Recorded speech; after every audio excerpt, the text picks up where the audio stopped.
Welcome to Your Strata Property, the podcast for property owners looking for reliable, accurate, and bite-sized information from an experienced and authoritative source.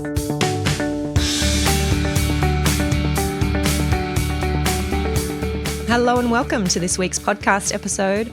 I'm your host, Strata lawyer Amanda Farmer, and my guest this week is Dr. Nicole Johnston.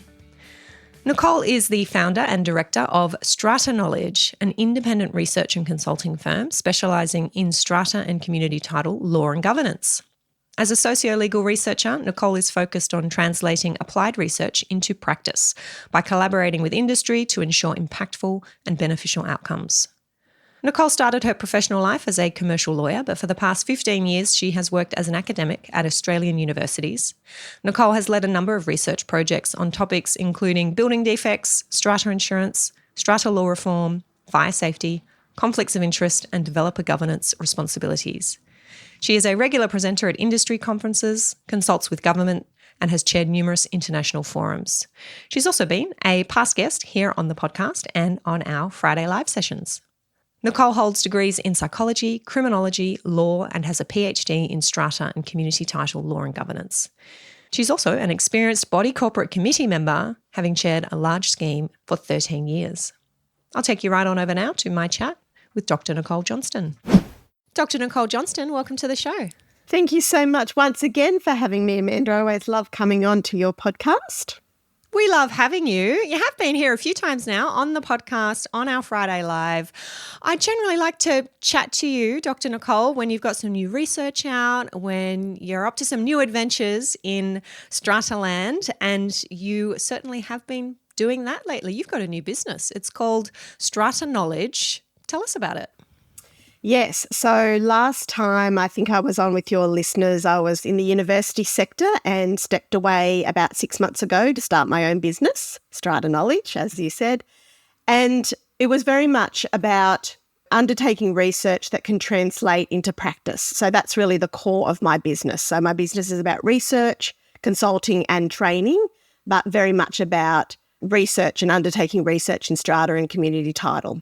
And so that's what I've done. So I've stepped out and started to do a lot of great projects. I've been doing quite a bit of training and really branched out from the services that I was providing as an academic, which I'm really happy about, and it's going really well. And I hope that I can provide more information to your listeners as the years go on. Absolutely. We hope so too. And we're going to come back around and talk about where our listeners can find out more about Strata Knowledge and connect with you. But just to clarify, your business will accept instructions, engagements from private enterprises within our strata sector to do research for them on any particular strata topic, as long as it has something to do with strata. Is that right? You're interested? Absolutely. And also about buildings. I mean, my research agenda has, I suppose, progressed over time from being very sort of socio-legal and talking about governance and management and the structure of schemes from the outset, through now more to around building defects and issues around maintenance and repairs. And that's certainly where there's been a lot more interest over the last few years. So a lot more work has centred around that area.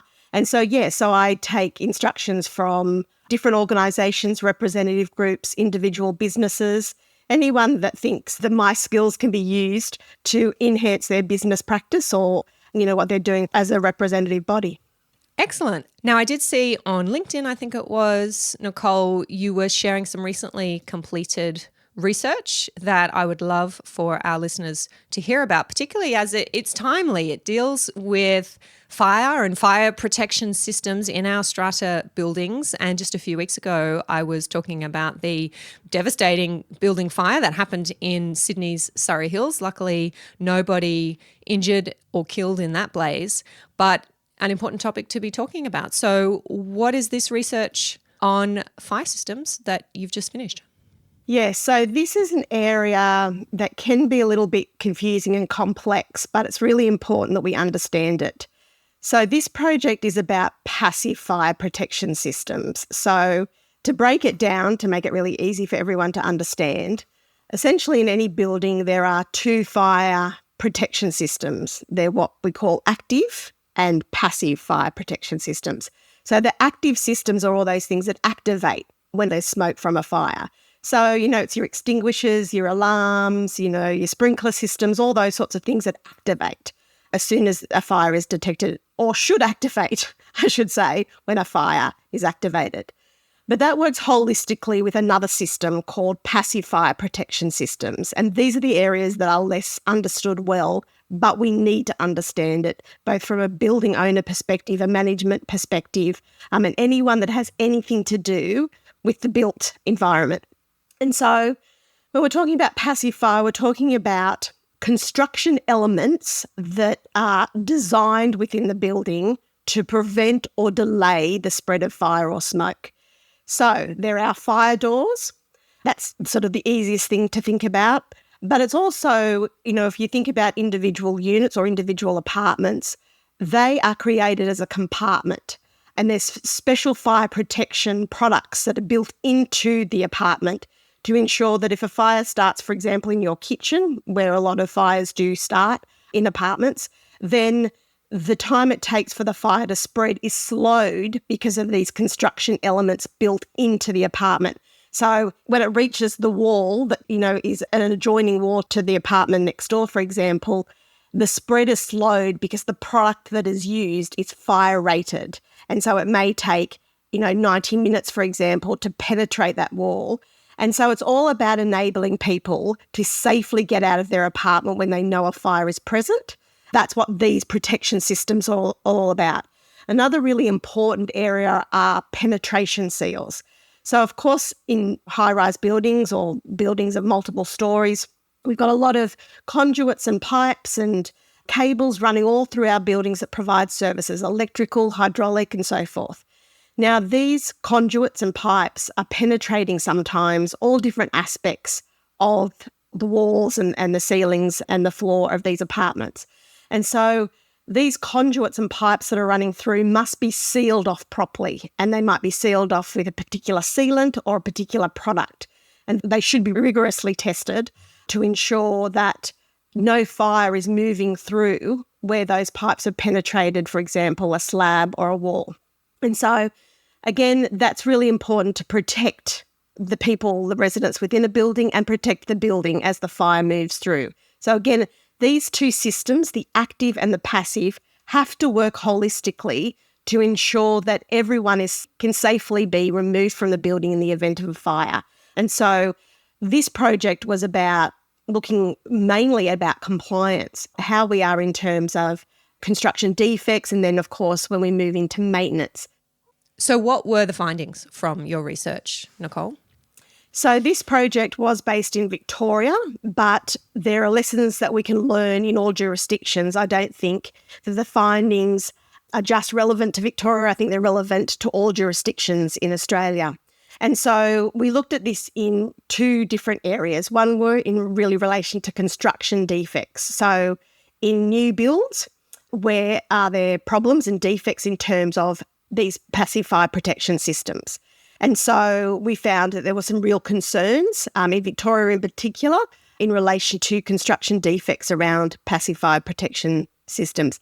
I'm going to put New South Wales aside for a second because obviously there's a lot of movement moving forward in relation to dealing with defects in New South Wales. So a lot of the new builds, hopefully these are being picked up, these issues, and dealt with right from very early on prior to the completion of a building. But what we were seeing in Victoria, and what we probably have in the older stock in New South Wales and the other jurisdictions, are issues with the walls, so these fire-rated walls, a lot of penetrations that haven't been sealed correctly, and a lot of problems around fire doors and other elements that make up this fire protection system. What's really, I think, valuable for your audience, both owners and managers, is to understand that one of the big takeaway messages that came out of this research is really in relation to the essential services maintenance that is being undertaken on a yearly basis. What we found from the Victorian study is that oftentimes the person that you're engaging to come in and do that annual inspection and report on any non-compliance issues often is really looking at those active fire protection systems. So they're looking at whether your extinguishers are compliant, whether your sprinklers are compliant, and all those sorts of things. They're really focused on that. At times, they also look at your fire doors, and from one of the data collection points that we got, we looked at 434 buildings. This is in Victoria. We found 44,000 defects. They were reported from that particular group of buildings. Now, of course, that varies. You may have a very large building with thousands of defects, but on average, it's really, really high, the number of defects. And the number one issue was around fire door safety. Fire door safety and these penetrations that haven't been sealed correctly. So I think for owners and managers in particular, making sure that the people that you engage have the requisite skills and qualifications to also look at this particular fire protection system, so the passive fire protection systems. They should be looking at your penetrations, where they can observe them. Sometimes it's difficult to observe these things. They're hidden behind walls, for example. But we need to be able to ensure that people that you're engaging are looking at these issues. They must be looking at the fire doors in terms of compliance, and then action needs to be taken on behalf of the building owner. So the owner's corporation needs to take action in relation to this. One of the big concerns that we need to turn our mind to is the fact that oftentimes people will be penetrating our walls, including these fire-rated walls, not really understanding what they're doing. So, for example, the wall that sits between you and your neighbouring wall, you don't know where that actual fire rating wall system is. And so you could be putting up a large television, hammering it right into the wall, and then you're damaging that fire-rated wall potentially. And so that is a real concern. So there's a real lack of knowledge in relation to how our buildings are actually built, what materials are in our buildings, how they need to be protected, for example. And another thing that I very rarely see is what's called a passive fire or penetrations register. So this register that's kept by the owner's corporation that highlights where all these penetrations are throughout the life cycle of the building, Amanda. So when you get the telecommunications people coming in, drilling holes left, right and centre through walls, they need to be careful, and someone needs to have some oversight in relation to where those penetrations are being made and then how they're being sealed. That's the big takeaway from this research for everyone that's involved in strata and community title living. I suppose for some buildings, it's easier said than done when it comes to identifying the passive fire safety system. Newer buildings, as you've said, in New South Wales, we now have some very strict requirements for new buildings as to designs, registering those designs, having certifiers tick off that the construction is happening in accordance with the design. And I'm already hearing that certifiers are finding it much easier to be able to do their job and to do it properly because these designs are a lot more detailed. So we can see over time, newer buildings where this type of legislation is in place are going to find it much easier to have these plans of where their passive fire safety systems are. But older buildings, I'm thinking of buildings that I'm working with 30 and 40 years old, there's just no way that they would have any idea what system was in place. And even if they wanted to be proactive and engage someone who has the right qualifications to come in and identify those systems, I suppose that's an option. It may or may not be possible to develop these plans retroactively. Have you seen buildings trying to do that, or is that something that you would suggest buildings at least attempt? Listen, I think it's a really hard one, Amanda, because I think a lot of these buildings that are dealing with construction defects, even if they're older buildings and they've still got legacy issues from the past 20, 25 years, the issue is that attention in terms of defects and maintenance always turn to the things that are impacting habitability directly. So when water is coming through your apartment and coming into your living quarters, people will turn their attention to that mostly. They're the things that will get fixed always first. And as we know, it's really costly. When water gets into your building, it is always costly. When membranes fail, it is really costly to replace. So they are the areas in terms of defects and maintenance that most people turn their attention to, and that's usually the first thing on the agenda when these buildings have to do any type of work in relation to this. Fire safety systems seems to be a very different kettle of fish. So they're very much about, because it's really based, it's about risk assessment, right? So unless there's a fire, these systems can just lay dormant. And even if they're defective, you could have a building that never has a fire and therefore, these things never really get noticed. And of course, it is much more complicated because you often have to delve in behind walls, which is an extremely costly process. So when we see these sorts of defects being picked up during the life cycle of a building, it's often because of something else going on in the building. So it may be that. A good example is in relation to combustible cladding. So when you're pulling off the combustible cladding off the building, and people may be able to see a little bit more behind what's going on internally within these buildings, that's when sometimes there can be a notification about that there's a passive fire issue in terms of the walls, the fire-rated walls, for example. So it's often when other people are digging around, or you've got an engineer or someone digging around about some other issue that's been raised, that these passive fire defects are being alerted to. So the research that we did really showcased that there is really not an appetite for owners' corporations to investigate some of these more complex defects, especially when it's not impacting their day-to-day livability within the building, right? So their attention is any tripping hazards and all those other areas that really impact upon direct safety or immediate risks to the lives of people in these buildings. Of course, the concern is that in the event of a fire, this is where the danger can be. And this is what we saw, Grenfell is the perfect example of this, how easily fire can move through. There were a lot of issues with the fire door closers in Grenfell, so the doors were left open, and so fires really raged through that building very quickly. And so there are things that we need to do. We certainly need to look at things that are observable. So we need to make sure that the fire doors, for example, are compliant. That's an easy thing for people to do, and it should be just part of the maintenance. There's a requirement in relation to the maintenance. Certainly there's, if you're in your basement or down in the electrical room, for example, in your basement, and you go in there, you shouldn't be able to see up through the floors. If you do, there's some problems around the penetration seals. So you need to deal with those sorts of things. Anything that you can get someone in to observe these issues need to be dealt with directly. But I know that, it doesn't matter how many times we bang on to say that, we want to work towards having a completely compliant building.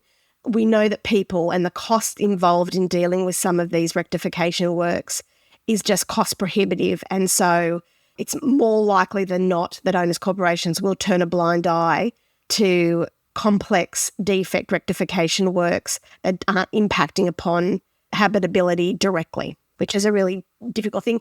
I think also, Amanda, on that point, that I think technologies are getting better, so we'll be able to see probably through some walls to see what's actually going on behind some of these walls and what the actual risks are. There may be buildings that don't have fire-rated walls, which is, a giant concern. So we need to make sure that people are perhaps talking to their fire engineers or getting some advice in how to safeguard their building to make sure that there are perhaps sprinklers if that's what they need, and make sure all those other elements are working really, really well. So listen, it's a really difficult thing, but that's really the appetite of people, that they will always deal with things that are impacting upon them and their apartment directly. Tell me, who commissioned this research from you? This research was funded by the Victorian Building Authority. And so for the first time ever, they put a grant program together. This is now 2 years ago, in which they were calling for researchers to come forth with a project proposal. And they had key areas or key themes that they were looking at. And certainly the built environment defects and those sorts of things were core issues for them to look at. So I put this application in based on previous research that we had undertaken that looked at defects more broadly. And one of the issues that came up in that original research was that we weren't really getting to explore in any great detail issues around passive fire protection system defects. And people kept telling me after that first research project, Amanda, there are big issues here. But of course, because they are often just observable, there wasn't a lot of data. And so I thought we needed to dig in a little bit deeper. So I put the proposal to the VBA and I was granted. I was one of the first to receive this grant, which was fantastic. And I would really implore other jurisdictions to engage in research in relation to these issues. The more we know, the more were armed really to make effective change in terms of policy and law reform and to protect the people within the strata and community title community and protect these buildings better. Research is a really important vehicle to understand actually what's going on and so that effective change can be made. And that's really what I'm all about, Amanda, and what the platform for my new business is about, to try and undertake that sort of systematic inquiry, which is what research is about, to really understand and describe what's going on in our environment so that we can make effective change. I really am passionate about it, and I believe that research is really an important factor in that. Now, the full report on passive fire protection systems is available to everybody over on your website. That's strataknowledge.com. If you head over there, and it's a very nice looking website, I have to say, you've got your research reports there and the report investigating passive fire protection defects in residential buildings is one of your more recent reports. And you've also done, I think, just a 2-page summary for those of us who are on the run. Perhaps I'll make sure we link to both your website and also that summary version of the report there, perhaps something for managers to be sharing with their committee members. Absolutely, and that's what I want. And that was one of the reasons I've done these bite-size, much more digestible briefing notes on the research, because some of the reports are very overwhelming to read. They're very dense research reports. And I wanted to be able to have these sort of like takeaway little notes that people can just read very quickly in a couple of minutes and get the information that they need to implement in their business or to implement in their schemes. And so I've done that in relation to a number of research projects that I've done, and I will continue to do that because I think it's quite valuable. And what else have you got on the boil? What are you researching at the moment that we might get a little heads up on? Yes, so there's a couple of projects on the go, some partially funded, still looking for funding. It's always the issue with research to get the funding to be able to do these great projects. But one that I'm really passionate about and has been partially funded is really I want to explore building rectification processes. So we're still staying in this sort of defects and maintenance phase, which I think is really important because I think this is the area that we need to understand more about. We need to understand how committees and how owners corporations are making decisions to undertake maintenance or not to undertake maintenance, to delay maintenance, and what relationship or what is the involvement of managers and other professionals, who to go to, Amanda, to help navigate this world in terms of some of these more complex maintenance issues and also some of these latent defects that owners corporations unfortunately have to deal with by themselves. Why this came about was I kept seeing, and we've known from other jurisdictions, especially countries like New Zealand, where they have had a leaky building crisis there for a long time. And what's happened is when people go and replace the membrane, for example, because they think the membrane has failed, then in a few years they're having to replace it again because it may be that there was a design fault or some issue in terms of the product that was used in terms of replacing that membrane. And so I start to question who should be involved in assisting owners corporations deal with these more complex maintenance issues. So membranes are a perfect example. Do you just call the guy who's, in the yellow pages that does waterproofing? Do you need to have a technical expert to oversee that work? How does the tiler or these other types of trades work in collectively, and who's overseeing that? What's the role of the manager, both from a strata management perspective or an on-site resident manager? Oftentimes they don't have the requisite skills to really help navigate, and they do play an important part, however, in the decision-making process in relation to these particular issues. So I really want to dig down, Amanda, to find out what maintenance issues we're dealing with, how these decisions are decided, and what are the core factors that may prevent or delay people going ahead making these sorts of decisions, besides just the financial aspects. But how that actually comes into play is really important. But we need to understand, who do we go to? Who do we need to engage collectively to get this job done correctly? And of course, New South Wales is taking us, a different pathway. They're being very proactive in terms of Project Intervene to really, I think, to ensure that we're not seeing these sort of replications of the same issues that we saw in New Zealand. But I think managers constantly tell me that they don't know really who to go to. And so we need more information about, we need checklists, we need toolkits to know, well, what questions do we need to ask? What licensing requirements are there for these different types of trades? What check boxes do we need to tick off and so forth? So that project is very much exploring that, and I really want to have a toolkit at the end of it to be able to send out to managers and owners corporations to help them navigate through that complex process. So that's one of my main ones on the go at the moment. The other project that I hope to get funding for is really about strata benchmarking. So what we haven't had is access to a lot of data. And, we've been banging on about this for a long time as researchers about how hard it is to get data. But we're sort of at the time now where we can get a little bit more data than we have in the past to be able to almost compare like schemes across the board. So this comes, for me, the sort of, I suppose, starting aspect of it is around governance. So why are schemes that are very similar in terms of size, infrastructure and so forth, what are they doing in terms of governance and the decisions that they're making in terms of their scheme and how that impacts potentially on levies, their budget, all those different factors. So we're at a time now where we can start to import information, data, to do a bit more of a cross-comparative so that we can give advice then back to committees and back to owners corporations about how they potentially can do things perhaps a little bit better that will maybe be a cost-saving exercise and that sort of thing. So that's another project that's on the go. Just need to get the funding for that, Amanda. Yeah, well, I am regularly asked by clients, by neighbours in my communities that I'm involved in, what are the standard levies for a strata building like ours?